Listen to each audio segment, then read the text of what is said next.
Dear children, come back to online classes. In the previous class, we have already seen about the democracy, about the arguments against democracy, argument in favor of democracy, and features of democracy. Now we'll see chapter 2, constitutional design. Let me tell about the theme of this chapter to you. Nelson Mandela of South Africa fought against apartheid, a system of racial discrimination. The black majority were ruled by the white minority. They formed the ANC. The full form of ANC is African National Congress to lead the freedom movement in South Africa. Finally, on 26 April 1994, the apartheid government came to an end and Nelson Mandela formed a new constitution of South Africa with a multinational government. Thus, the constitution of a country is a set of written rules that are accepted by all the people living together in a country. All countries that have constitutions are not necessarily democratic, but all countries that are democratic will have a constitution. A constituent assembly was formed for drafting the Indian constitution after partition.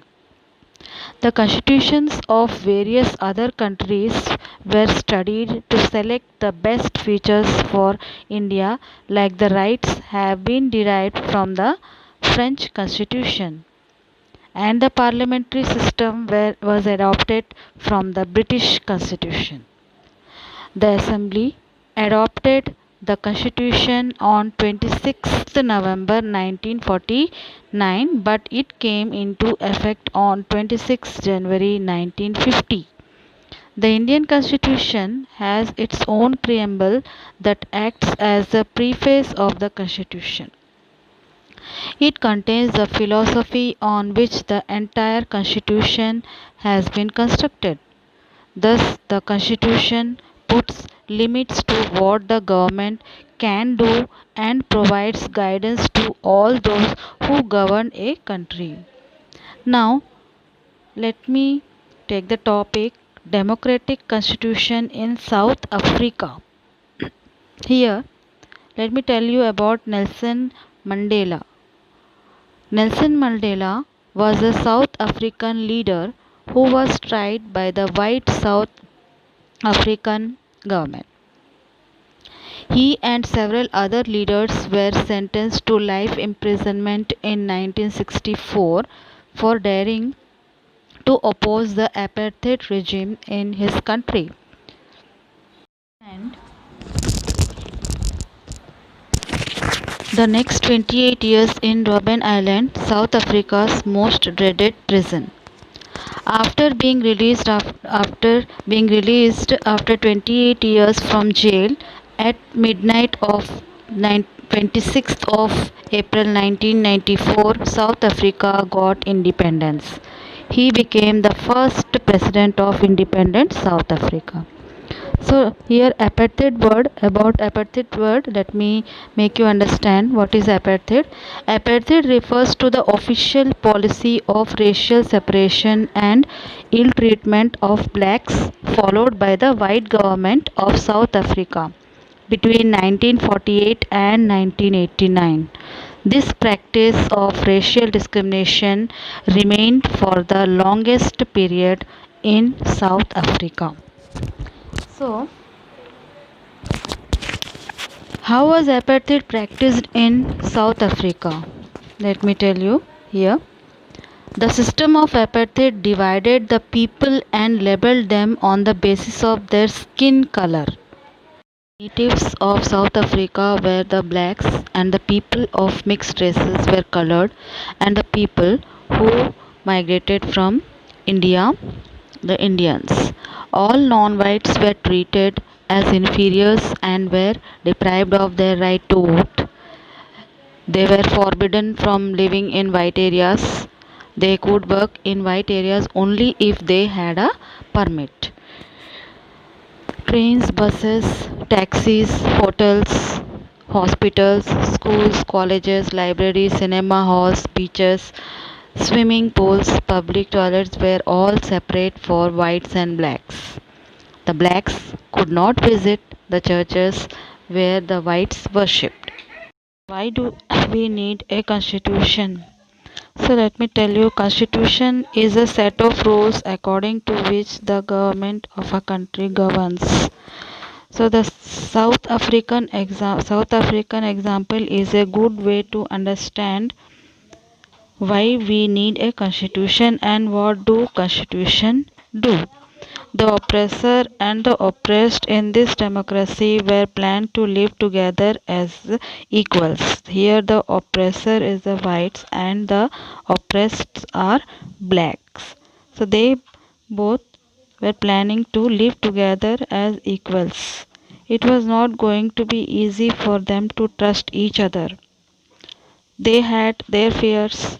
They want to safeguard their interests. The black majority was keen to ensure that the democratic principles of majority rule was not compromised. They wanted substantial social and economic rights. The white majority was keen to protect its privileges and property. After a long negotiation, both parties agreed to a compromise. After a long discussion, both the parties agreed to one compromise that the whites agreed to the principle of majority rule and that of one person, one vote. They also agreed to accept some basic rights for the poor and the workers also. The blacks agreed that majority rule would not be absolute. They agreed that the majority would not take away the property of the white minority. So this compromise was not so easy. How was this compromise going to be implemented? Even if they managed to trust each other, what was the guarantee that this trust will not be broken in the future? So, answers to these questions. The only way to build and maintain trust in such a situation is to write down some rules of the game that everyone would abide by. These rules lay down how the rulers are to be chosen in the future. The rules also determine what the elected governments are empowered to do and what they cannot. So these rules will tell what they have to do and what they cannot do. Finally, these rules decide the rights of the citizens. These rules will work only if the winner cannot change them very easily. This is what the South Africans did. They agreed on some basic rules. They also agreed that these rules will be supreme, that no government will be able to ignore this. This set of basic rules is called a constitution. So, constitution making is not very unique to South Africa. Every country has diverse group of people. Their relationship may not have been as bad as that between the whites and the blacks in South Africa. But all over the world, people have differences of opinions and interest. Whether democratic or not, more countries in the world need to have these basic rules. This applies not just to governments. Any association needs to have its constitution. It could be a club in your area, a cooperative society, or a political party. They all need a constitution. So, thus, the constitution of a country is a set of written rules that are accepted by all people living together in a country. Constitution is the supreme law that determines the relationship among people living in a territory. and also the relationship between the people and government. A constitution does many things. So these may be the functions of the constitutions. Let us see what is the function of constitution. First, it generates a degree of trust and coordination that is necessary for different kind of people to live together. This is the first function. The second is it specifies how the government will be constituted, who will have power to take which decision. Third function is it lays down limits on the powers of the government and tells us what the rights of the citizens are. Then the fourth, it expresses the aspiration of the people about creating a good society. All countries that have constitution are not necessarily democratic, but all countries that are democratic will be having constitution. After the War of Independence against Great Britain, the Americans gave themselves a constitution. After the revolution, the French people approved a democratic constitution. Since then, it has become a practice in all democracies to have a written constitution. So, in that way, constitution is a set of rules according to which the government of a country governs. So, at the end of today's class, I'm going to tell you what were Nelson Mandela's views on the South African Constitution. He feels that the Constitution of South Africa speaks of both past and its future. On one hand, it is a solemn pact in which they as South Africans declare to one another that they shall never permit a repetition of their racist, brutal, and repressive past.